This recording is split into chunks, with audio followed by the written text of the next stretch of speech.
Fras in Medvard in Fras in Medvard show.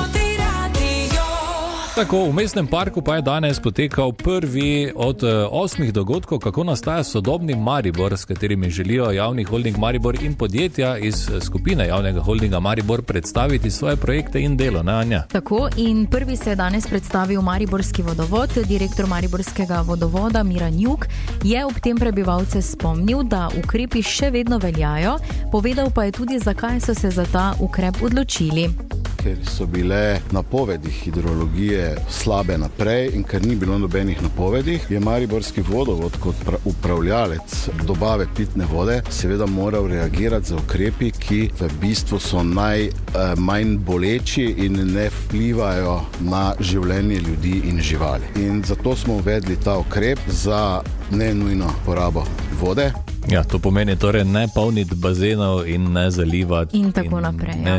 Ne vem, vodnih balonov metati pa takega, ne?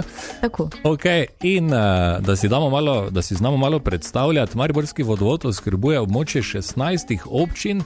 Kakšna je povprečna dnevna poraba?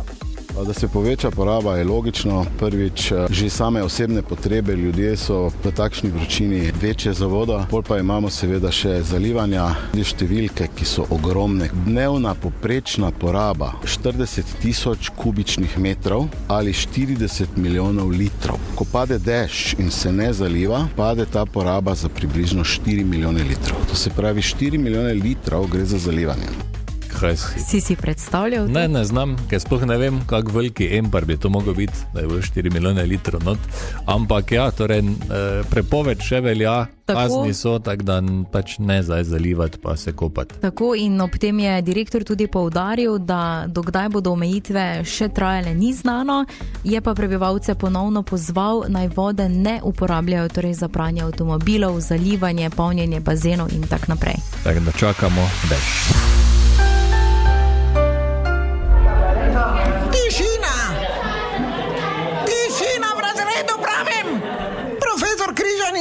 Kateder je vaš?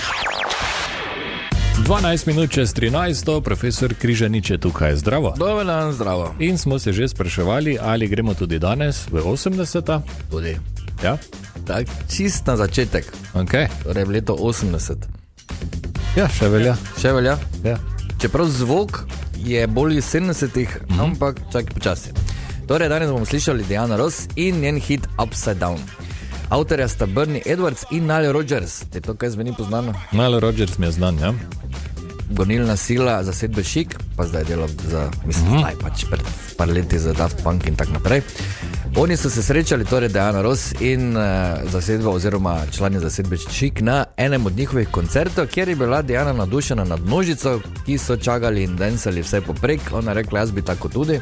In je tudi razlog, zakaj pri albumu z naslovom Diana se odločila za taki bolj disko zvok.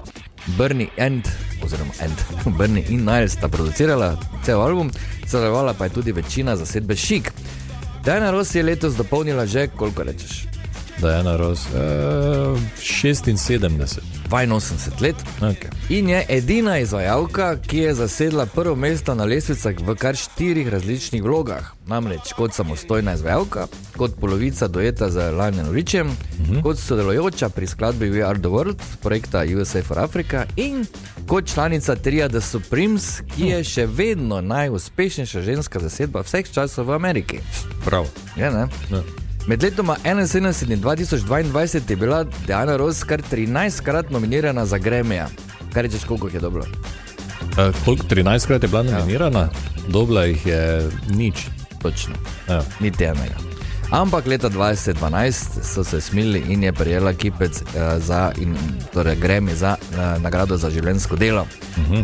In to je najbrž zadnji in taki veliki hit disko dobe, ki se je takrat bolj ali manj končala. Torej, iz leta 80 si bom privoščili Upside Down, pred nas dež dobil, ne? Diana Ross iz... gremo plesati.